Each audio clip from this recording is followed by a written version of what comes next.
so I increase the exposure on this one, so it's either gonna look better or worse, but it's like, there's no good lighting in my dorm room, and the light that would probably be illuminating your best is broken, so just bear with me, because, like, my only other option is use this, which is literally as bright as the sun, and I can't see when I use it, so I'm not going to. But today I just wanted to do a little video on the first half of this book that I've been reading. I'm about halfway through. It's called Atomic Habits by James Clear, and it says tiny changes, remarkable results, an easy and proven way to build good habits and break bad ones. Which I just picked this up on a whim at Target because I had heard about it, but I never read it. I think in 8th grade my math teacher was trying to get us to read this book, but I did not like him, so I only read the part that was required. And so I just never finished it. But or maybe it wasn't even this book. I don't remember. I thought it was. I can't remember, but I saw it at Target, and because I had a bunch of money from Christmas, and I was just shopping, and I saw it was 20% off, so I was like, you know what, I'll give it a try.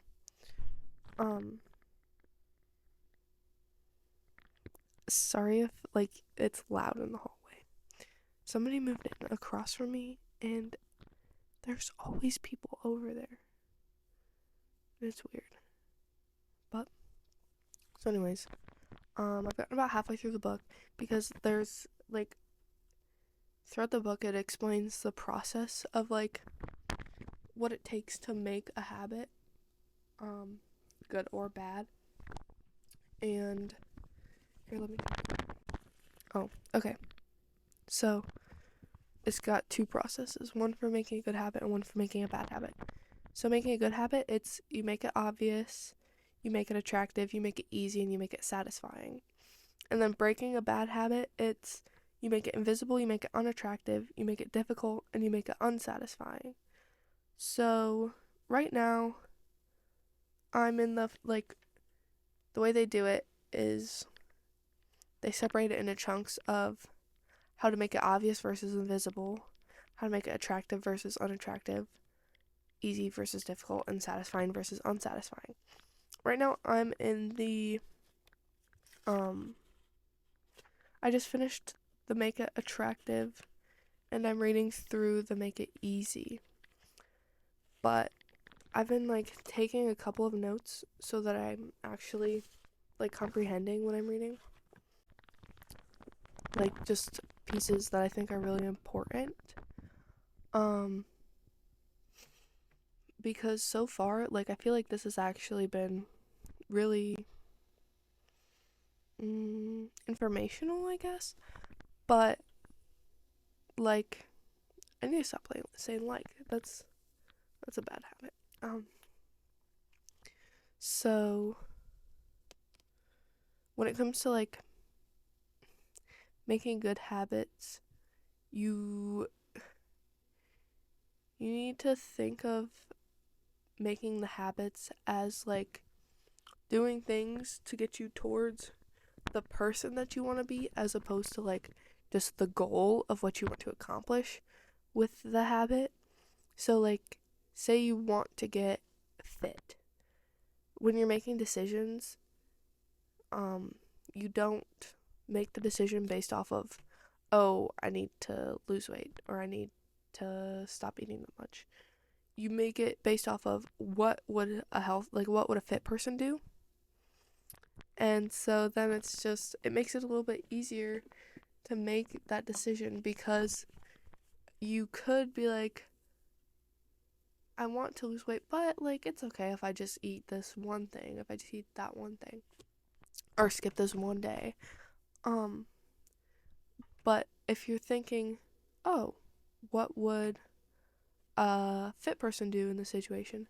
they're gonna be the ones who would be like, I'm gonna go to the gym, do the exercise, or I'm gonna not eat this, or eat this as an alternative.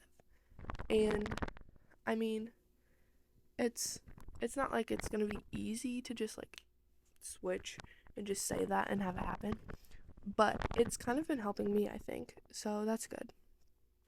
Um, and then something else that I thought was really important was that habits, it says habits are just obstacles to getting what we want. Like you don't want the habit.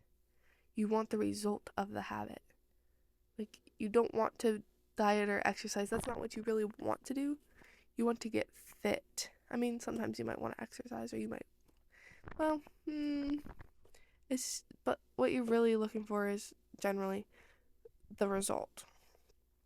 Like something I want to do is start reading more, like reading this book. But do I really want to be doing the reading more, or do I want to be getting more information and like increasing my knowledge, you know? So when it comes to actually making the habits, with how it says to make it obvious and make it attractive, that's a lot of it is it shoot, there's a term for it. So I can't find it, but it's like prepping your environment so that it's the easiest, it's as easy as possible to pick the right thing to do. Like if you set there's an example, if you set a book on your pillow, then it's going to be so much easier for you to every night before you go to sleep read some, because it's going to be set right there for you and you're not going to have to like go grab it. Which what I've been doing is putting my book on my chair so that when I want to sit down there, it's right there and I'm just like, oh, I'll sit down and I'll read instead of sitting down and just scrolling on my phone. And then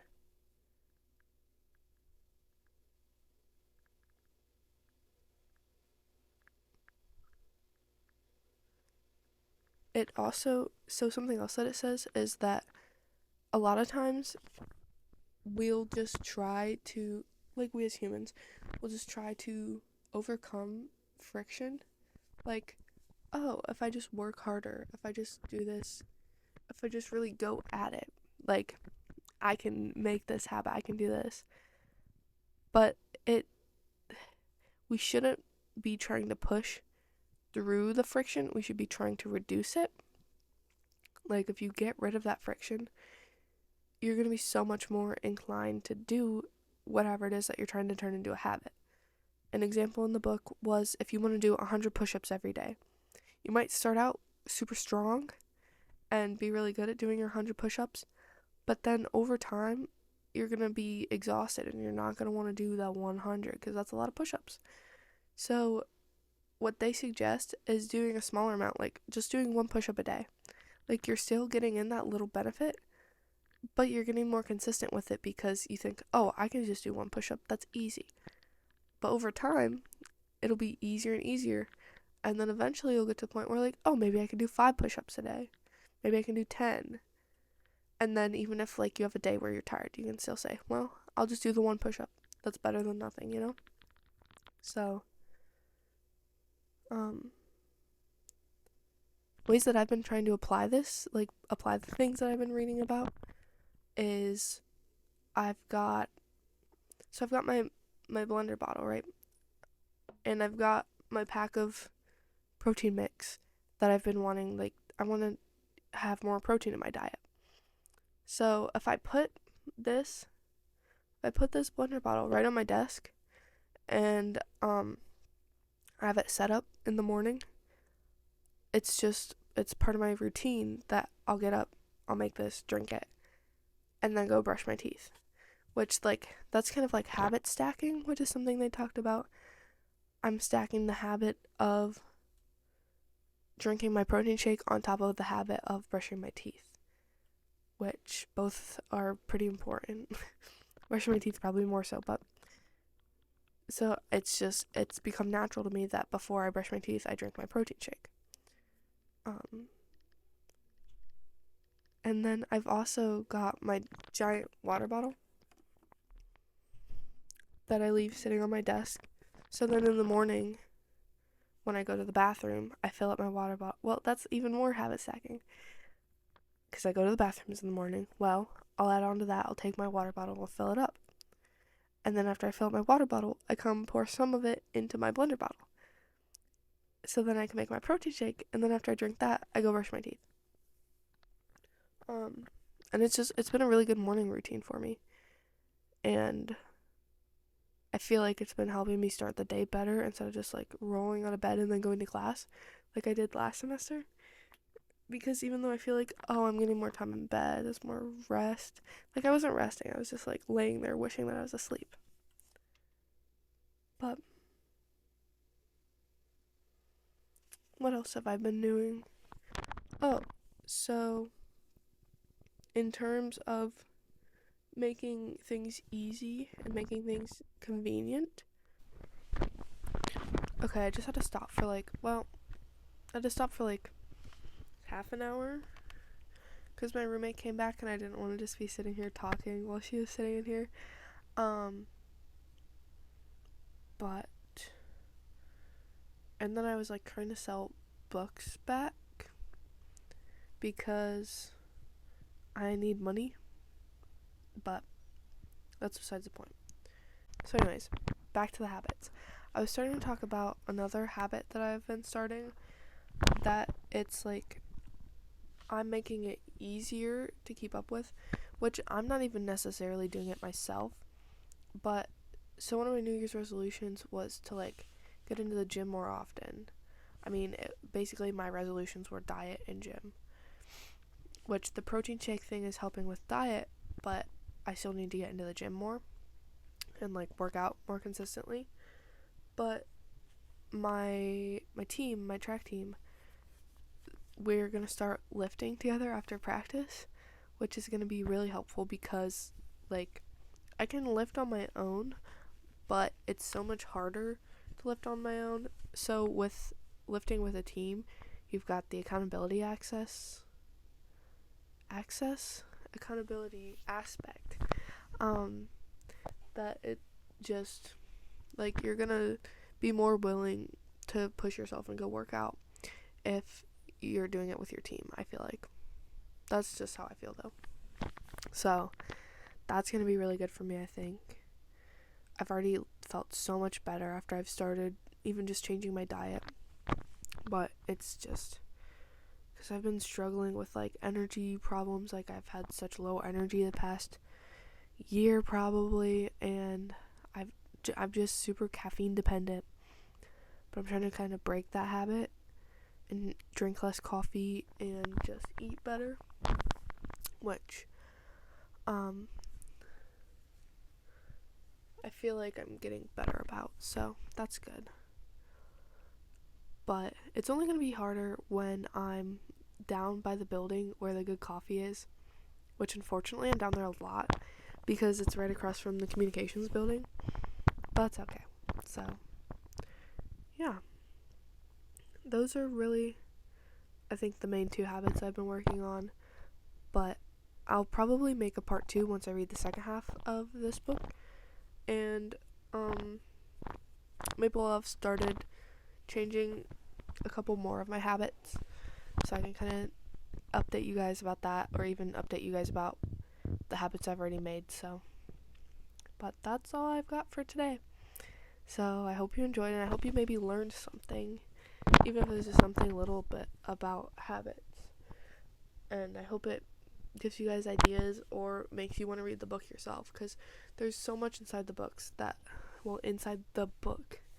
just in the first half, that I didn't cover. So yeah, I encourage you guys to read it. It's a good one, or at least so far the first half's a good one. I'll update you guys after I read the second half of it. But yep, that's all for today. So have a nice morning, afternoon, or evening, and I'll see you on the next video.